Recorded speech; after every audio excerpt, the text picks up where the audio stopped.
Bom dia, neste vídeo eu trago o triste caso da garotinha de apenas 5 anos que foi atacada e devorada por uma horda de ratos enormes e esfomeados em 1876. Ratos esfomeados são tão perigosos quanto qualquer outro animal. Antes de tudo, vamos explicar para vocês o que são o rei dos ratos e como esse fenômeno acontece no mundo inteiro. Ele ocorre quando vários ratos têm suas caudas entrelaçadas e coladas umas às outras por sujeira, fezes, sangue, resina ou gelo, formando um emaranhado vivo de animais que passam a se mover como uma só criatura. Origem e registros históricos.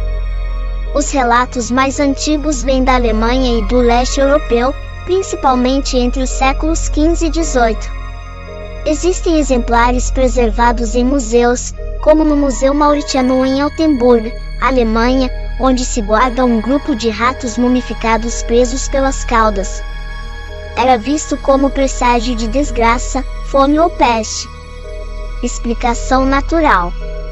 Hoje, acredita-se que a maioria dos casos seja resultado de acidentes raros em ninhos apertados, quando os filhotes ficam enroscados e acabam crescendo assim.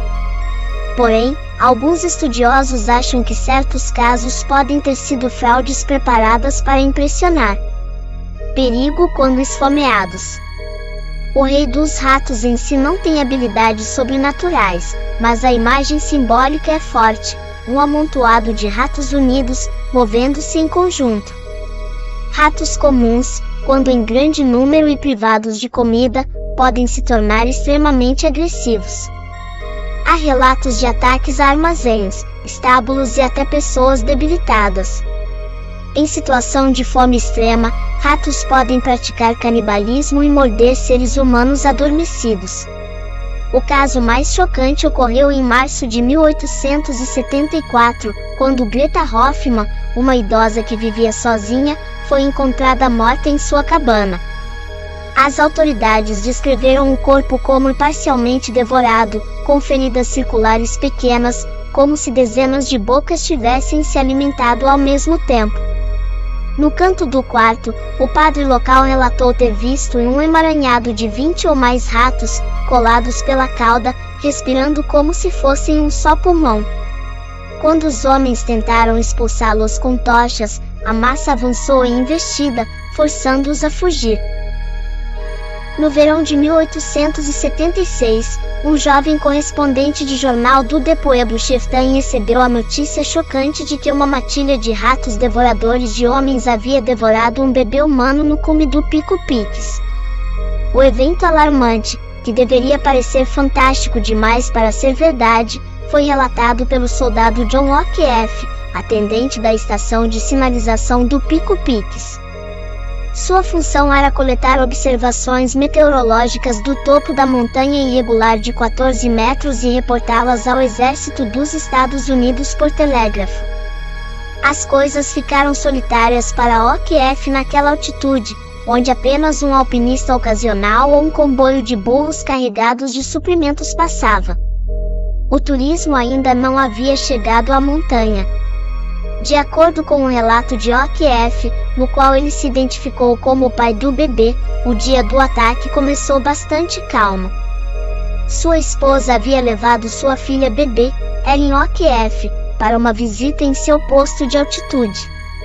Enquanto apreciavam a vista do lado de fora da estação de sinalização, uma matilha de ratos da montanha vorazes surgiu das rochas ao redor e emboscou a família desavisada. Turistas chegaram em massa. Posaram para fotos sombrias ao lado do monumento de pedra, sem saber que a história fantástica que O'Keefe havia inventado era apenas um estratagema para atrair visitantes ao seu posto solitário. Ao contrário do público em geral, os cientistas perceberam a farsa de O'Keefe. Disseminaram artigos provando que ratos não habitavam rochas acima da linha das árvores nem consumiam humanos vivos. Seus esforços para dissipar o mito dos ratos devoradores de homens foram poderosos, mas parecia que as pessoas estavam mais inclinadas a acreditar em uma história arrepiante do que na verdade.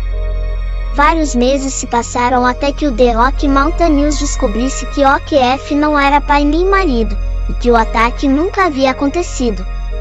Publicaram uma longa retratação, concluindo que a farsa era a mais bem-sucedida dos tempos modernos. OQF foi transferido de seu posto, mas, em uma reviravolta inesperada, foi posteriormente promovido a sargento e autorizado a retornar. Nos anos seguintes, Pikes Peak tornou-se um destino turístico popular no Colorado. Sua popularidade só cresceu desde então, em parte graças à história imaginativa criada pelo sargento John OQF em seu posto de sinalização isolado lá no topo. A inscrição, tal como circula, conta uma tragédia. Uma menina chamada Erin, ou variações do nome, teria morrido em 1876, aparentemente devorada por mountain rats, termo coloquial que remete a certos roedores de regiões montanhosas. 1876 foi ano em que o Colorado tornou-se estado, fato de contexto histórico, e as áreas montanhosas do Colorado estavam em forte movimento, garimpo, construção de trilhas e estações. Subidas ao Pikes Peak já eram atração. Também havia pequenas estações do Signal Service e o telégrafo meteorológico no alto. Isso explica porque há relatos e folclore de incidentes envolvendo visitantes, guias e perigos naturais naquela década. A história por trás do túmulo dos Mountain Rats, 1876. No século XIX, a região dos Apalaches e de certas áreas montanhosas do Tennessee e Kentucky era palco de inúmeras disputas entre colonos, foras da lei e pequenas comunidades isoladas. Em 1876, relatos falam de um grupo conhecido como Mountain Rats, literalmente, ratos da montanha.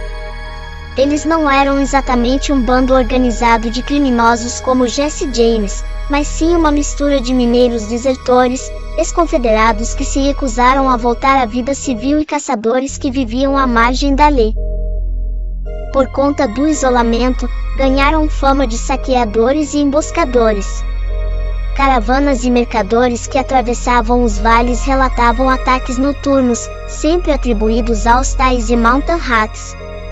A inscrição no túmulo seria um marco coletivo, erguido após um confronto sangrento em 1876. Documentos apócrifos, e até diários preservados em museus locais, mencionam uma emboscada feita por milicianos e fazendeiros armados contra o grupo. A batalha teria ocorrido em um desfiladeiro estreito, e dezenas de corpos foram deixados ali. Por não conseguirem identificar individualmente os mortos, que eram nômades e fora da lei sem família conhecida, decidiu-se enterrar os restos em uma vala comum. O túmulo então recebeu a inscrição simples, quase fria, apenas Mountain Rats Coindeir 1876. Não era uma homenagem, mas um aviso. Uma forma de marcar que aquela peste havia sido exterminada. Alguns dizem que o epitáfio soava como um triunfo dos locais sobre os invasores das estradas. O detalhe macabro. O estranho é que, ao longo dos anos seguintes, viajantes que passavam pelo local afirmavam ouvir uivos e gritos vindos da direção do túmulo coletivo, principalmente durante as tempestades de verão. Havia também histórias de cavalos que se recusavam a atravessar a estrada próxima, como se pressentissem algo. A lenda cresceu a ponto de moradores acreditarem que os Mountain Rats haviam feito um pacto de sangue, juraram nunca abandonar aquelas montanhas, mesmo após a morte. Ou seja, a foto que você achou pode ser de um túmulo real, às vezes, até fabricado para turismo histórico, mas a lenda por trás dessa inscrição se conecta a essa narrativa de foras da lei anônimos e um final violento em 1876. Essa foi a macabra e triste história da garotinha que faleceu devorada por ratos esfomeados em 1876.